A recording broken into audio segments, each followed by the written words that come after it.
자, 요한복음 1장 세 번째 단락 부분을 같이 읽으시겠습니다. 요한복음 1장이 세 개의 중요한 단락이 있습니다. 이 시간에는 요한복음 1장 마지막 단락 19절부터 51절까지입니다. 가장 중요한 단어 6가지만 읽겠습니다. 6가지.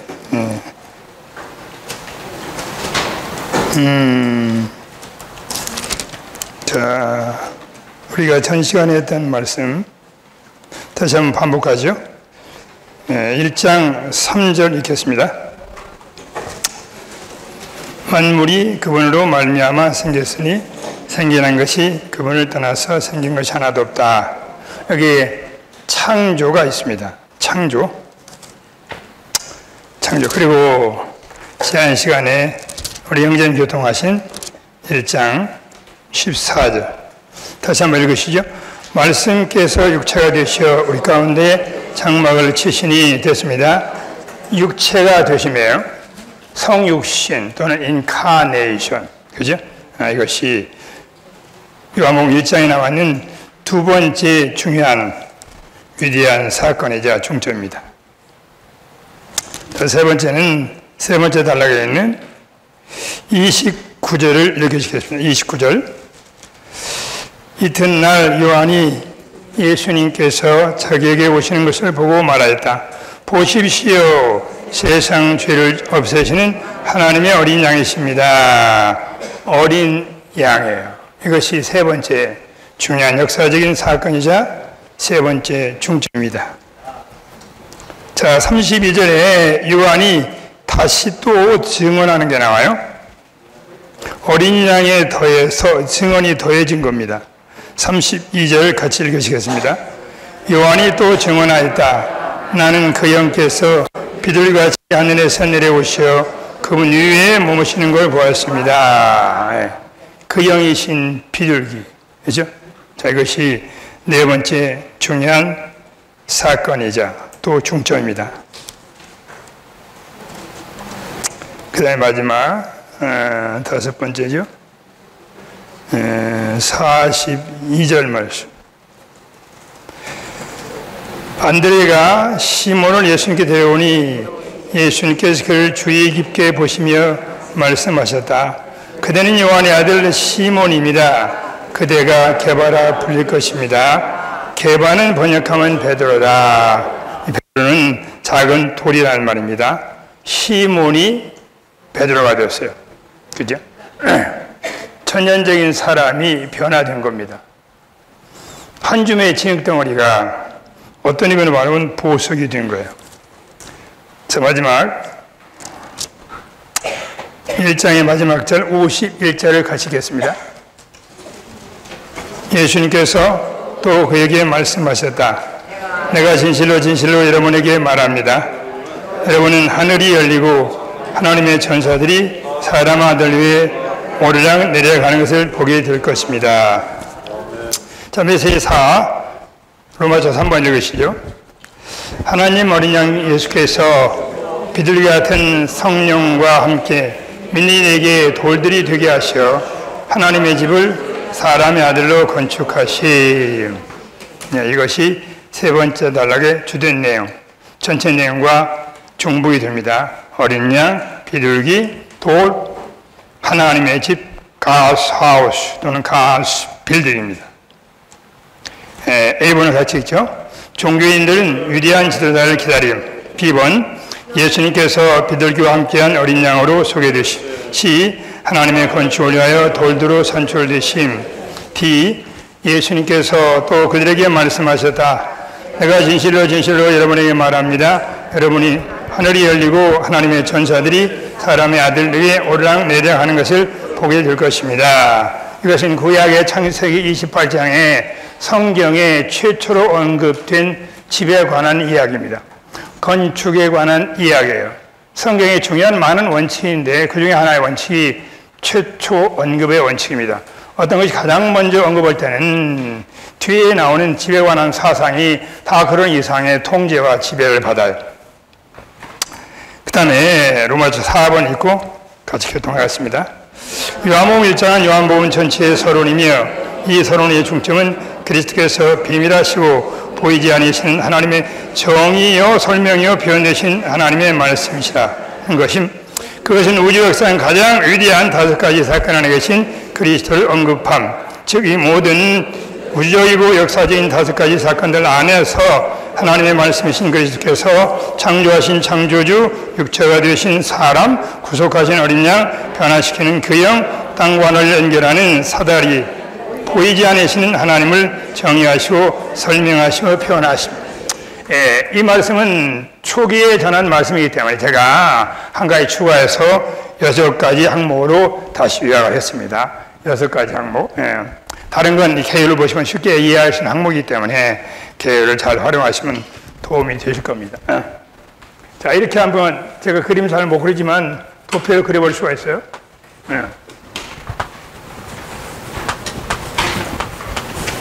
영원 과거예요. 그죠? 그리고 영원 미래입니다. 그래. 6가지 위대한 사건이 발생했죠. 첫 번째는 창조예요. 그죠? 4,000년의 기나긴 역사, 구약의 역사가 종결되고 신약의 뉴 스타트, 새로운 하나님의 놀라운 역사가 시작됐습니다. 이것이 두 번째 역사적인 위대한 사건인 성육신이에요. 그죠? 그런 다음에 33년 반이라는 시간이 지나고 난 후에 십자가에 죽으셨습니다. 그것이 바로 어린 양이죠. 주님은 3일 만에 죽으실 뿐만 아니라 부활하셔서 영으로 변형되셨어요. 그죠? 그 영이 바로 비둘기입니다. 그죠? 같이 언급할 수가 있어요. 항목을 나눠서 어린 양, 비둘기 있잖아요. 그 다음에 여기 남아있는, 죄송합니다. 시간 때문에. 그 다음에 이제 돌이 나와요. 돌. 그리고 이제 마지막에는 하나님의 집 베델이죠. 또는 건축이라고 말할 수 있습니다.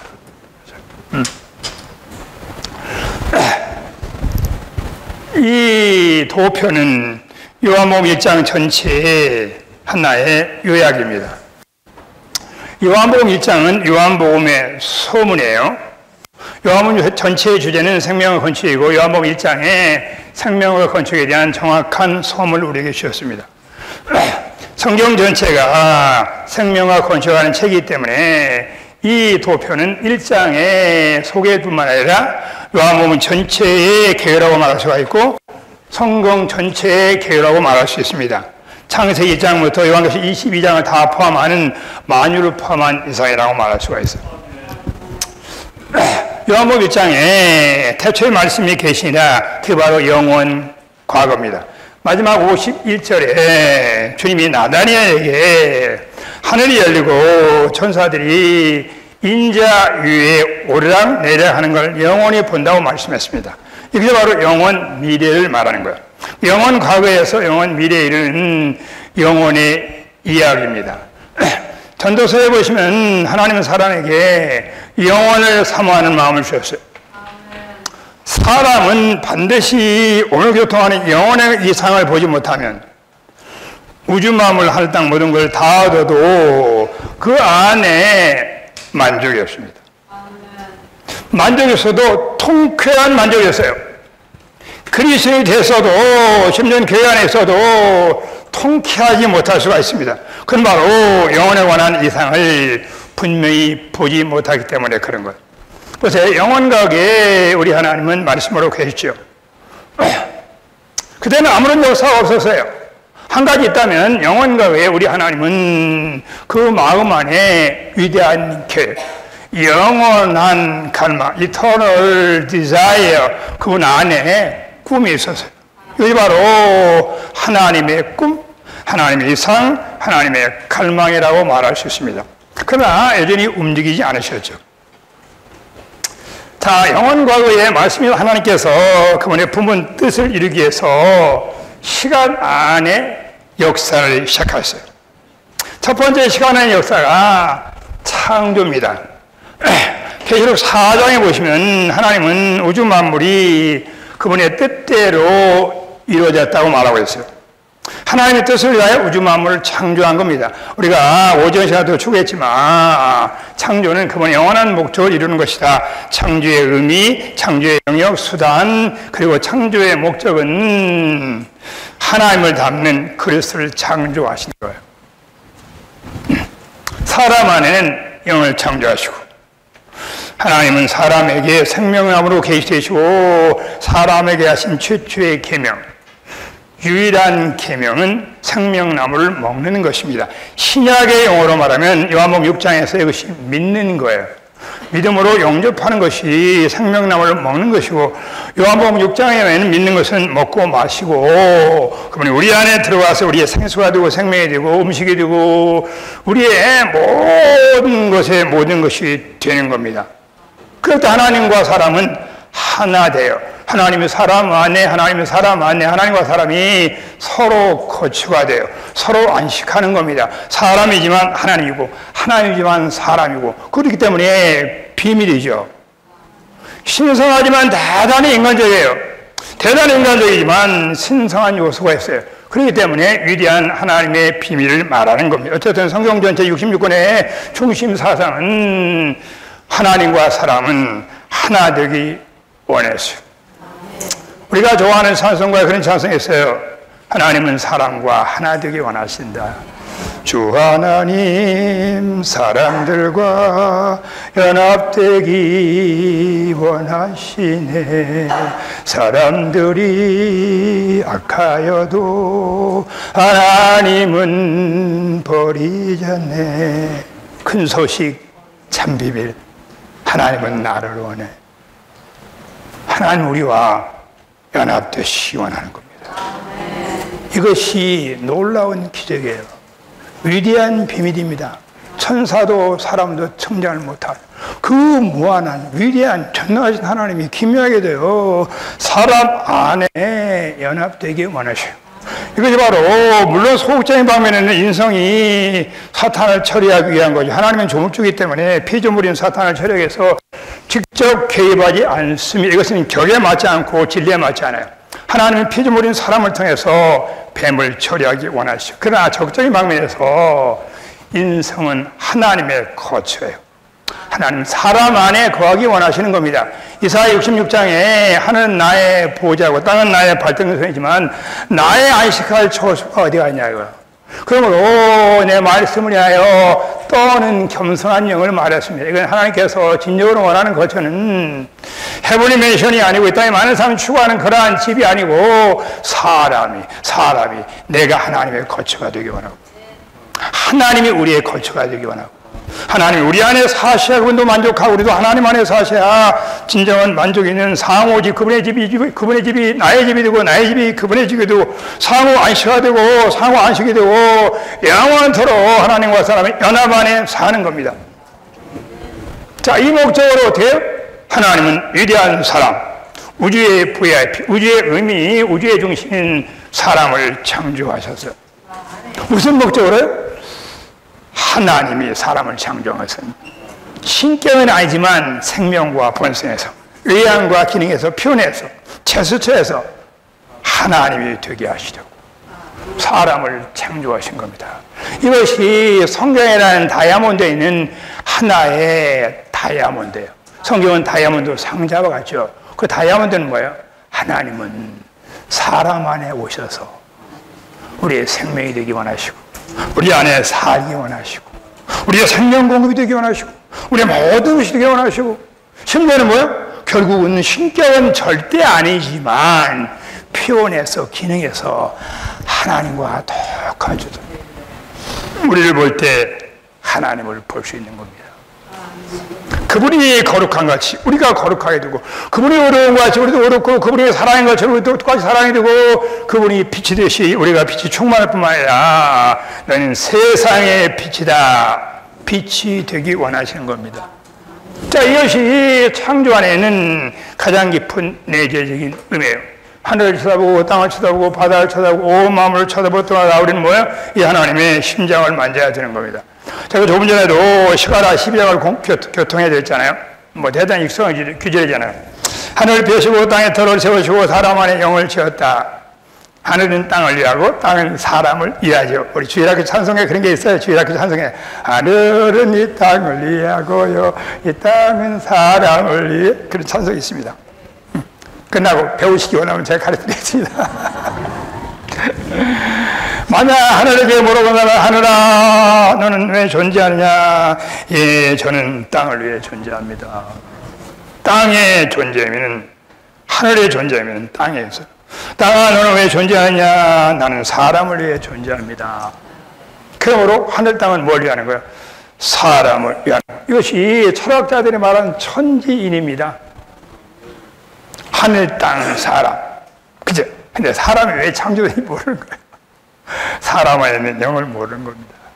그분의 갈망은 영 안에 오셔서 생명 주는 영을 오셔서 두 영이 연합하여 한 영 되는 걸 말하는 겁니다. 성경의 모든 중심 사상은 두 영의 이야기예요. 요한복음 3장에서 거듭나는 것도 두 영의 이야기고, 요한복음 4장에서 경배도 두 영의 이야기고, 로마서 8장에서 모든 그리스도인의 생활 체험도 뭐야? 두 영의 이야기. 하나님의 영, 성령, 성령과 하나님의 영이 우리 안에서 우리가 하나님의 자녀인 걸 증거한다는 겁니다.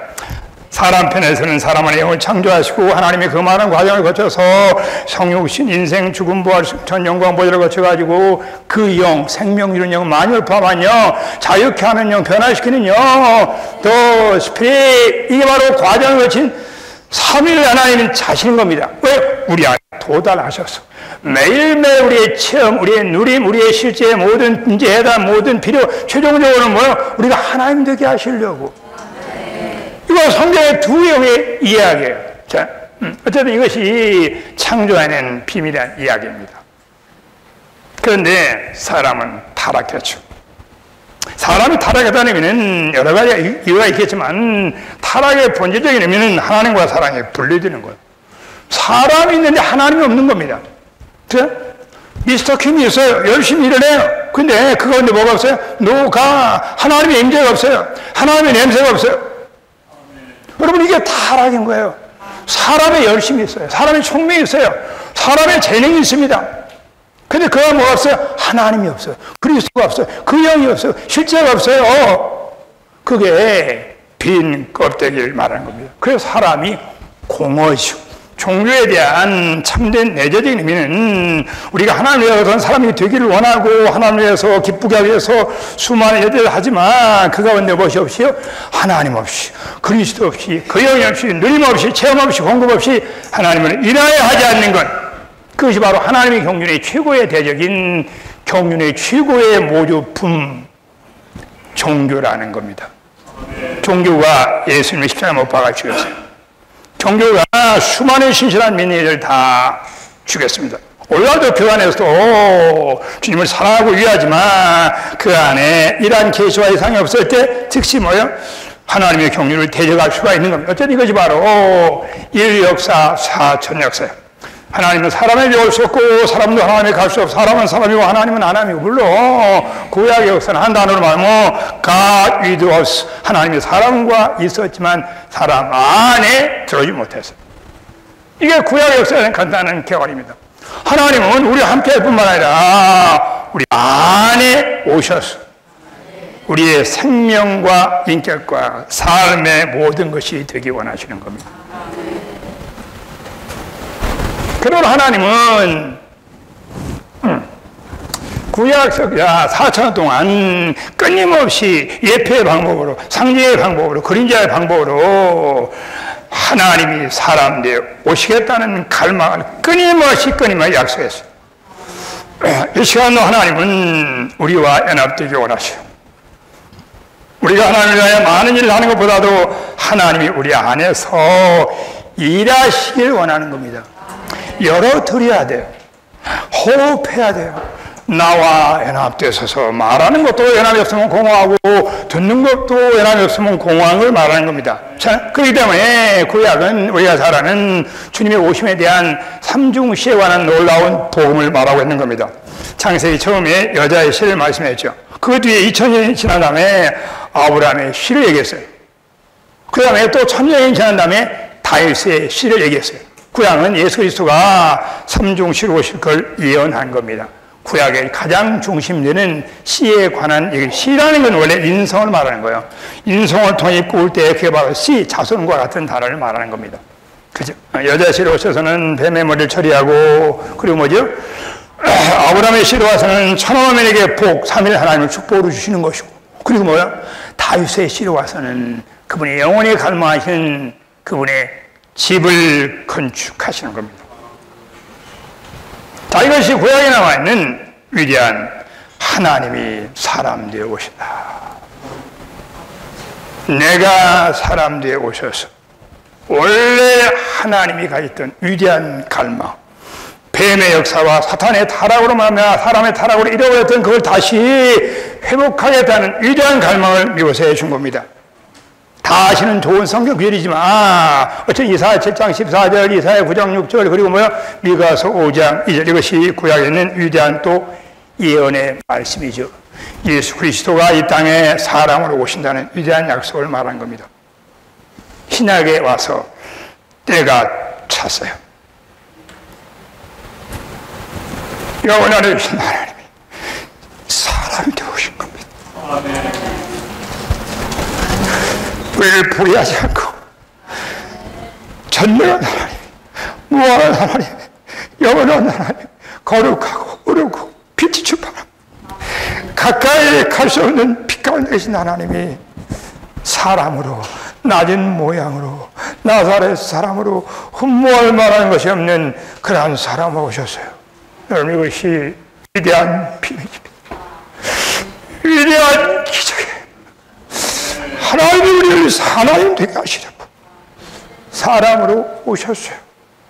이것이 성육신에 대한 깊은 갈망을 만지는 것이고, 이것은 결코 크리스마스 같은 그런 낮은 행사가 되시면 안 돼요. 물론 12월 24일은 사실은 비성경적인 거죠. 어쨌든 그분이 하나님 사람으로 오셨어요. 우리 형제님께서 말씀 육체가 되셔 우리가 그 가운데 거하시고 은혜와 실제가 충만하더라. 그죠? 이 계율에 율법과 은혜를 잘 대비했습니다. 제가 이걸 조금 언급하고 그 다음에 어린 양 피들기로 시간 되는 범위 내에서 전진하겠습니다. 율법과 은혜는 구약과 신약을 대비하는 주의 두 대표적인 단어죠. 구약은 율법이고 신약은 은혜입니다. 율법은 간단히 말하면 뭐예요? 요구하는 거예요. 물론 적극적인 율법은 하나님의 정의요 묘사고 초상화입니다. 왜냐하면 계명은 증거와 관계되기 때문에 그런 것. 일단 10계명을 돌판에 새겼잖아요. 이것을 한방면은 증거계라고 말하고, 증거가 있는 것이 뭐가 되는 거죠? 증거판이죠. 증거판이 있는 것이 증거계고, 증거계가 있기 때문에 율법은 우리가 믿는 하나님이 어떤 하나님인가를 우리에게 초상화로 묘사해 주고 있는 겁니다. 우리가 아는 가장 중요한 네 가지 하나님에서 죄송합니다. 의, 거룩, 빛, 사랑. 그런 하나님을 우리에게 묘사해 주는 거예요. 그러나 여전히 그게 사진입니다. 율법은 그림자, 실제가 아니에요. 실제는 바로 예수 그리스도가 실제인 걸 말한 겁니다. 제가 이 말씀을 형제님이 충분히 잘 교통하였지만 제가 한두 마디 추가하고 싶은 것은, 여기에 계신 분들이 거의 다 엄밀히 말하면 목회하시는 분들이고 또 사역을 하시기 때문에, 저도 부족하지만 그런 일에 종사하고 있기 때문에 제가 체험한 걸 좀 도움을 드릴까 해서 말씀드린 겁니다. 물론 중요한 중점 계시는 다 이렇게 나와 있는 거예요. 율법은 좋은 것이고 거룩한 것이고 어려운 것이고 하나님께 주신 거지만, 우리 모두 알다시피 율법은 우리가 이룰 수 없습니다. impossible이에요. 왜 율법을 주셨냐? 갈라디아에 계시하면은 우리 상태를 깨달으라고, 하나님은 우리가 어떤 사람인지 알아요. 하나님 우리에게 은혜가 필요한 걸 아는데, 문제는 뭐예요? 우리 자신을 모르기 때문에 주제 파악을 못하는 겁니다. 얼마나 우리가 타락한 사람인지, 얼마나 우리가 부패한 사람인지, 얼마나 매일매일 순간순간 은혜가 필요한 사람을 모르기 때문에 율법을 주신 거예요. 죄송합니다. 예를 들면 어떤 사람이요, 이게,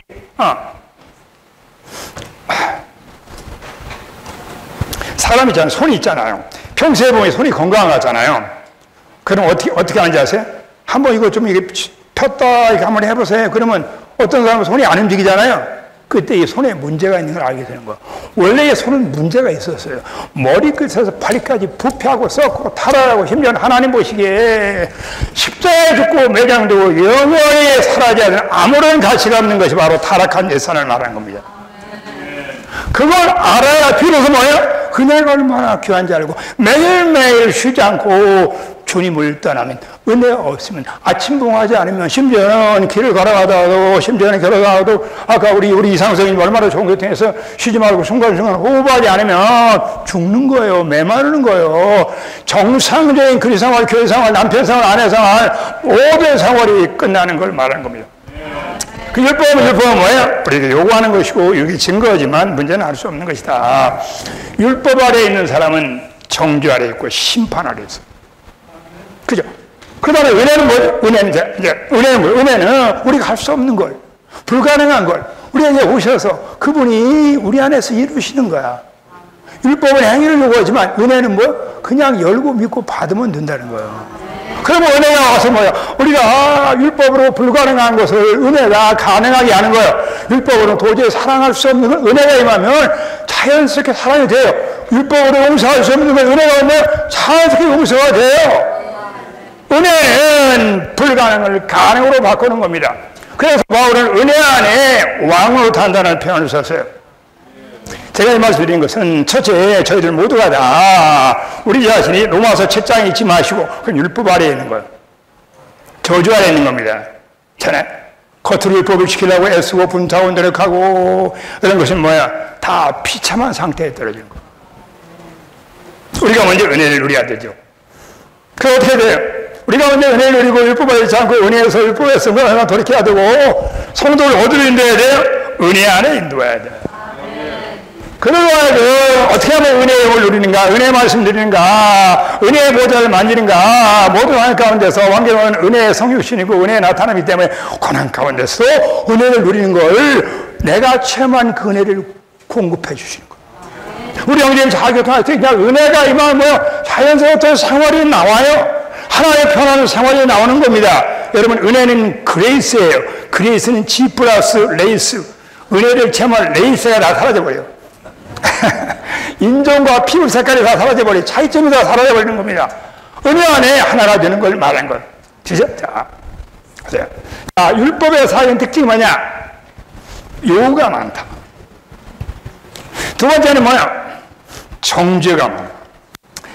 죄송합니다. 이런 표현 써서 아니, 집사님 한 11주를 하셔야지 11주를 안 하십니까? 제가 옛날에 미국에서 제가 LA 교회 좀 돌봤거든요. 그래서 어떤 성도를 만났는데 왜 그분이 신앙생활을 포기했냐면 아이고 가서 예배당에서 말씀드리면은 야 이놈들아 도둑놈들아 11조를 떼먹으면 돼 이놈들아 그렇잖아요. 성경적이지만 요구잖아요. 그리고 뭐요? 정죄하잖아요. 요구하시면 목사님 저도 마찬가지죠. 요구하시면 사람들이 부동해 부동 안 움직여. 그러다 좀 지나면 뭐요? 정죄한다고. 정죄가 뭐냐? 부동이 아니고 반동이 돼요.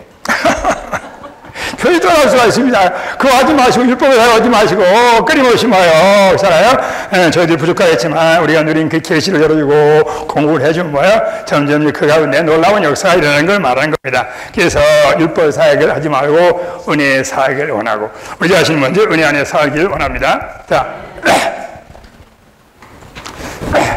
자, 그런 다음에 이제 사도 요한이 증거한 거죠.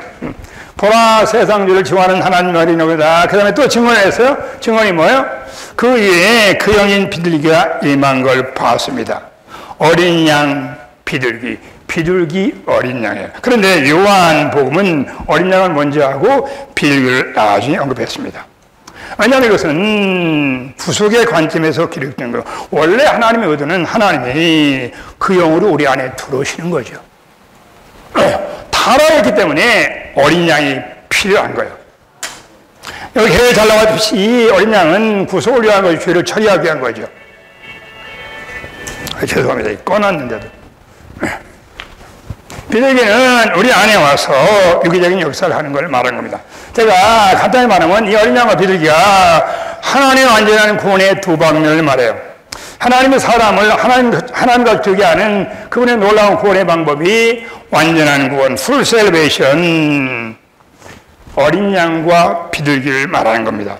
그죠? 아마 세미나에 자주 오신 분들은 그런 말씀 많이 들으셨을 거예요. 어린 양은 범죄적인 구속을 말하고 비둘기는 유기적인 구원을 말한다. 어린 양, 비둘기, 어린 양은 타락함으로 우리 안에 있어서는 안 되는 걸 다 처리하는 거예요. 죄만이 아니고 자아, 육체, 옛사람 모든 소극적인 예창조를 다 십자가에 못 박는 겁니다. 그게 바로 십자가의 놀라운 구속의 역사, 만유를 포함한 죽음을 이루신 거예요. 이것은 있어서는 안 되는 걸 처리한 거예요. 그러나 그분이 뭐예요? 죽고 부활해서 비둘기가 되신 것은, 그 영이 되신 것은 뭐예요? 없어서는 안 되는 것. 삼위일 하나님을 다시 우리에게 찾아오시는 걸 말하는 겁니다. 주님은 찬양합니다. 우리 눈이 열려서 그분이 어린 양인 걸 보셔야 되고 그분이 비둘기인 걸 보셔야 돼요. 자, 그래서 요한복음 특별히 19장에서는 주님의 죽음을 묘사할 때 다른 복음서에는 언급되지 않은 주님 십자가에 못 박힐 때 옆구리에서 뭐가 흘렀어요? 피와 물이 흘렀어요. 요한복음에만 기록된 이야기입니다. 피는 어린 양과 관계되고 물은 비둘기 생명과 관계돼요. 피는 구속을 위한 것이고 물은 생명을 위한 거예요. 피는 죄를 사함으로 교회를 사온 것이고 물은 뭐예요? 우리 안에 사망을 제함으로 교회를 산출한 걸 말한 겁니다. 어쨌든 주님을 찬양합니다. 우리 모두가 다 어쨌든 은혜를 얻어서 구원받을 때 우리 안에 누가 들어있어요? 어린 양 비둘기가 들어온 거예요. 우리의 죄는 사라졌고 할렐루야 우리 안에 그 영이 들어왔어요. 그 영으로 우리는 거듭난 겁니다. 그 영 안에 주님과 한명이 됐죠.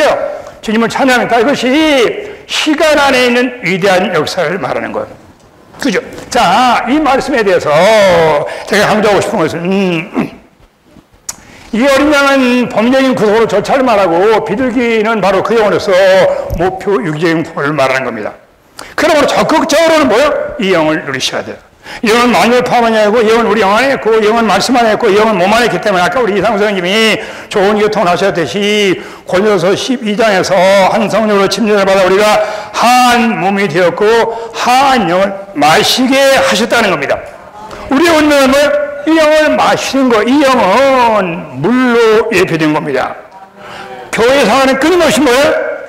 그 영을 마셔야 돼. 마시는 것이 참된 경배예요. 마심으로, 아까 우리 영년 표현을 뭐예요? 마실 때 가장 좋은 마시는 비결이 뭐라고 그랬죠? 뭐라고 그랬죠? 주의 이름 부른 거 같잖아요. 그래서 그 다음에 12장 앞에 보면 성령으로 안에오는 누구든지 예수를 주시다 할 수 없다 이거예요. 이 말씀은 누구든지 주 예수로 하면은 영 안에 돌이켜서 영을 만지고 영을 마실 수 있다는 걸 말하는 거예요. 그죠? 주 예수 이름을 부르는 것이 그 영을 마시는 겁니다. 누가 그런 사람 몰랐죠? 기억이 정확히 안 나는데. 그 MG 바보자매님이시니까 축복해 주 능력의 구주 내 모든 필요 채워 주 이름 호흡함이 참생명을 마시밀세. 호흡함으로 마시는 거예요. 오, 주 예수님. 오, 주 예수님. 자아를 내어품고 슬픔을 내품고 죄악을 내어품고 근심을 내어품고 은혜를 마십니다. 오, 주 예수님. 더 나아가 소복안에 주님을 마시는 간단한 네 마디의 기도가 있어요. 제가 오늘 소개해드리겠습니다. 국보 4가지 말씀드린 거예요. 오, 주 예수 아멘 할렐루야. 우리 찬송가가 있어요. 우리 찬송가도 그런 게 있어요. 주님 만지는 참 간단한 기루야란 내 마디에 우리 기도 얼마나 풍성한지 그 소식을 널리 펼쳐 우리 영어 말에 주 만지기 쉽네. 오, 주 아멘 할렐루야. 오, 주 아멘 할렐루야. 오, 주 할렐루야. 주 만지기 쉽네. 그 영을 마시고 마시면 어떻게 하는지 아세요? 영이 거듭났죠. 이 영은 우리를 새롭게 하는 영이에요. 이 영은 우리를 거룩해 하고, 이 영은 우리를 변화시키고, 이 영은 뭐야? 아들의 형상을 본받고, 이 영은 최종적으로 뭐예요? 우리가 지금 영광이 이끄는 영광형을 말하는 겁니다. 이것이 바로 유기적인 구원의 비결은 우리 영과 함께하는 그 영 비둘기 더 스페이스를 말하는 거예요. 계속 이렇게 한 단계 스텝 바이 스텝 계속 우리가 최고의 연맥과 동역을 하면 뭐가 되는지 아세요? 오늘날 계시록에 가면요 그 영과 신부가 말씀하셔 그 영과 신부가 하나가 되는 거예요. 주님과 우리가 신께는 완전히 주님과 우리는 신부가 되는 길이 뭐예요? 그 영을 마시는 거야. 마시고 마시세 마셔 그리스도의 백성은 뭐야? 마시는 백성이에요. 요한복음 4장에서 그 사마리아인에게 마시는 것이 진정한 경배를 말하는 겁니다. 예배 오셔가지고 주님을 안 마셨잖아요. 그 어떤 경배하신 거예요? 마시는 것이 진정한 경배고 마시는 것이 우리가 변화되는 가장 탁월한 길이고 영원한 목적에 이루는 길이다. 그 영, 그것이 아마 계속 그런 말씀이 나올 겁니다. 성경에 그 영은 치고가 많아요. 왜? 그 복잡한 겁니다. 왜? 그 먹을 것이 많아서 그래요. 누릴 것이 많아서 뭐 예수의 영, 그리스도의 영, 뭐 예수 그리스도의 영, 뭐 또 은혜의 영, 뭐 영광의 영 그잖아요. 무슨 영 또 뭐 어쨌든 실제의 영 등등 그 영 안에 모든 게 다 있어요. 만유를 포함한 그 영, 만유를 포함한 하늘에 속한 다이소 다 있어. 할렐루야. 주님을 찬양합니다. 자, 그러나 제가 또 하나 이건 뭐 소극적인 거지만 계시록에 정말 구약에 보면요 반드시 그 제사장들에게 받을 때 먼저 피를 발라요. 그 다음에 기름을 발라요. 그잖아요. 기름은 성령을 말하잖아요. 신약에서도 요한일서는요 피가 나와요. 자백이 나와요. 요한일서 1장에 피가 나오고 자백이 나오고 요한일서 2장에 기름 부음 거역이 나와요. 그러므로 더 많은 기름 부음을 체험하려면 적극적으로는 더 많은 십자가를 체험해야 돼요. 더 많은 파쇄가 있을 때, 파유가 부서질 때 그 영이 흘러나와요. 사망의 내 안에 역사할 때 더 많이 흘러나오는 겁니다. 이게 바로 영성이고 이게 바로 사역이고 이게 바로 그 영을 공급하는 거예요. 더 많이 죽어야 돼. 한 번 죽고 또 죽고 죽었다가 죽은 척 하지 마시고 깊이 죽고 철저히 죽고 깨끗하게 죽고 죽어야 해서 거기에 부활이 있단 말입니다. 죽음이 없으면 부활이 없어요. 부활 능력하는 사랑에 부활은 반드시 죽음을 통해서 오는 것이에요. 그러므로 그 영을 더 많이 체험하고 그 영이 충만해지려면 그 영의 권위와 그 영의 흘러넘침과 그 영의 사역을 많이 하려면 많이 죽으셔야 돼요. 안 죽고 팔팔 살아있으면은 그 영이 다 새어나가 버려요. 바람 빠진 타야가 돼요. 그렇지 않습니까? 지표 예배당에 오시원에 오다가 부부 싸움 한번 해보세요. 바람 빠진 타야가 돼. 안 죽었기 때문에. 죽음이 없기 때문에 부활이 없는 겁니다. 그렇잖아요? 자, 또 하나는, 아까 피를 얘기했죠. 어쨌든 간에. 앞으로 요한에서 추구하시겠지만, 주님께 나가서 빛 가운데서 많은 걸 자백을 하셔야 돼. 그 안에 생명이 있어요. 생명은 사람들이 빛이잖아요. 생명은 빛의 생명이야. 생명 안에 살고 생명 안에 교통을 더 많이 하시고 그 안에 빛이 있어요. 빛의 기능은 소극적으로는 어둠을 드러내는 겁니다. 빛이 있기 전에 자기가 얼마나 타락하고 부패한지 몰라요. 사람들이 죄를 자백하지 않는 것은 자기가 잘못을 안 했기 때문에 그런 게 아니고 빛이 없기 때문에 어둠 안에 있기 때문에. 빛 가운데 사는 사람은 작은 것도 예민하게 처리하지만 어둠 안에 사는 사람은 엄청난 죄를 짓고도 자백할 줄 몰라. 하나님과 살아가기에 거리낌 없는 양심 순간순간 철저히 자백하고 토해내서 거리낌 없는 양심, 남자의 순수한 양심이 있어야 영의 기능이 활발하고 그 가운데 뭐예요? 기름 부음이 제한 없이 흐르는 걸 말하는 겁니다. 아까 우리 이상수 선생님 이 말씀하셨잖아요. 오늘 이영재님이요. 이영재님이 7년 동안 형제회에 계셨어요. 형제회에 계셨는데 그 당시 형제회는 그 시대 일종의 하나의 주님 쓰시는 그런 하나의 움직임이었습니다. 그냥 다비 형제를 통해서. 근데 그때 이 형제님이 7년 동안 성경 공부를 그 형제에서 모든 걸 다 흡수했어요. 근데 결국은 뭔지 알았어요? 그 안에 많은 교리와 지식과 성경 해석을 많이 알았는데 안에는 사마에 가득해서 드라이 죽어 있었어요. 그래서 그분의 고향인 치프의 뒷동산에 올라가지고 주님께 불을 주기 시작했어요. 이것이 해부간의 MR, Mountain Revival이라고 해가지고 윌슨 셀리 형제님이 최초의 부흥을 체험한 거예요.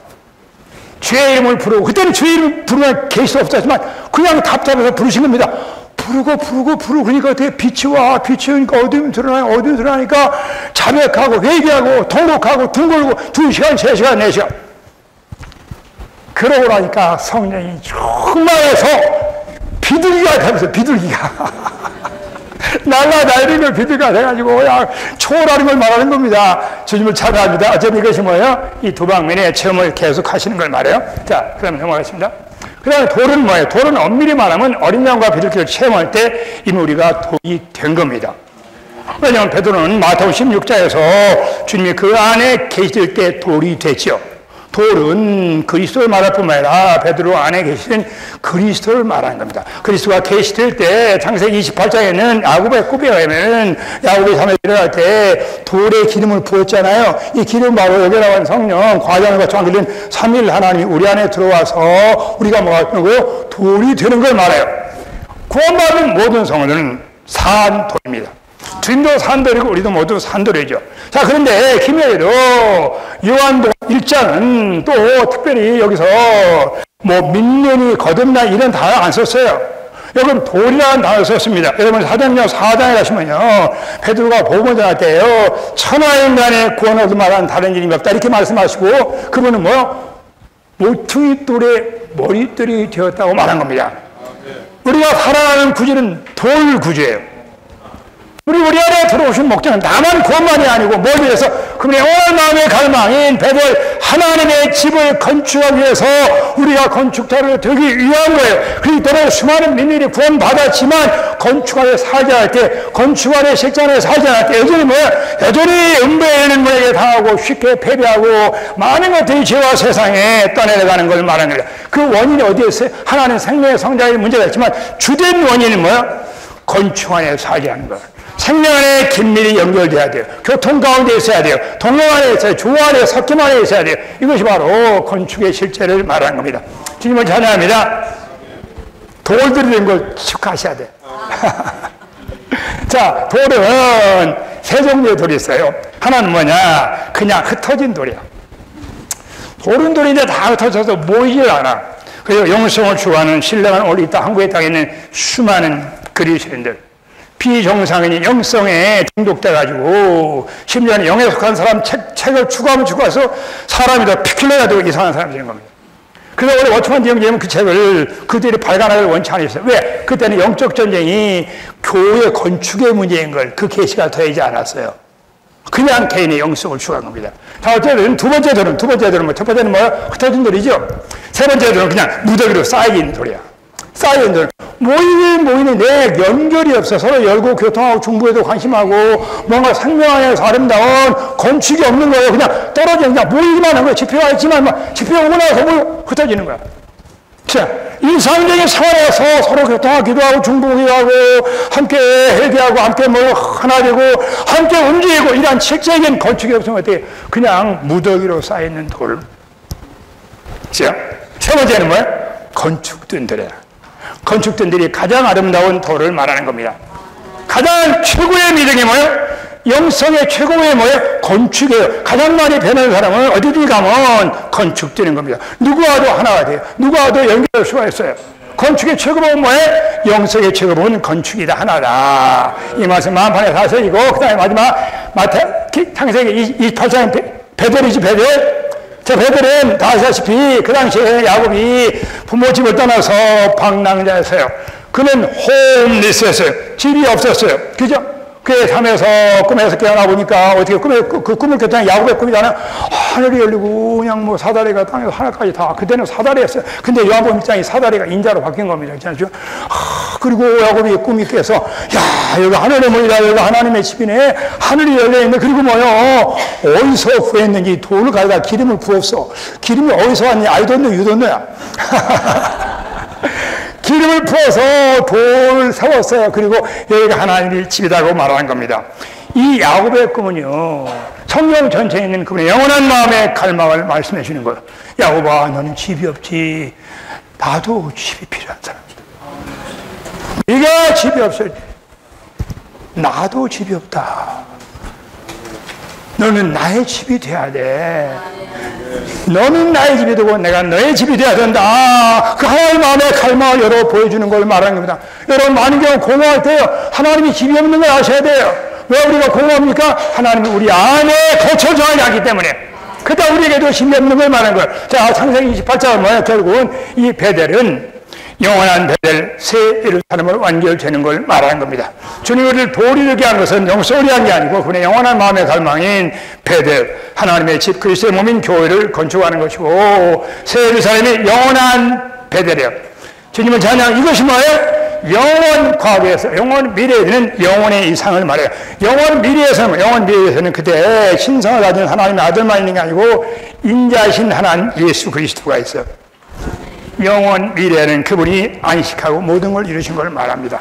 마지막 한 가지, 자, 영원의 이상을 보셨죠? 이것이 시간 안에 진행되는 거지만 영원히 같이 있는 거예요. 이건 영원히 남는 거예요.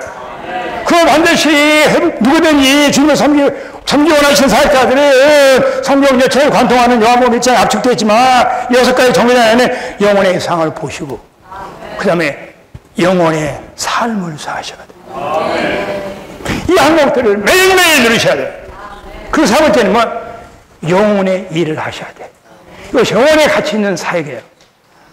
영혼의 이상을 보고 영혼의 생활을 살고 영혼의 일을 하는 것이다. 이것이 우리 모두가 일생토록 잊지 말아야 될 영원한 이상을 주신 것이라 찬양합니다. 자, 간단히 기도하시고 마치겠습니다. 주 예수님 감사합니다. 주님, 우리 요한복음 1장을 열어주신 걸 감사합니다. 주님의 영원한 마음의 갈망인 생명의 건축을 보여주시고 오늘 방문하신 걸 감사합니다. 영혼의 이상을 영원히 잊지 말게 하소서. 영원의 말씀이 하나님이 가있던 하나님의 마음의 갈망으로 마음에 새겨주시고 여기까지 정거장 창조 성육신 어린 양 비둘기 돌 베델 영원한 베델 새 예루살렘 항상 이런 이상 안에 살고 행하고 봉사함으로 우리의 존재가 영원히 남아있는 사람이 되기 원하고 우리의 일과 사역과 봉사도 영원히 남아있는 베델 새 예루살렘을 감추하기 원합니다. 주님을 찬양합니다.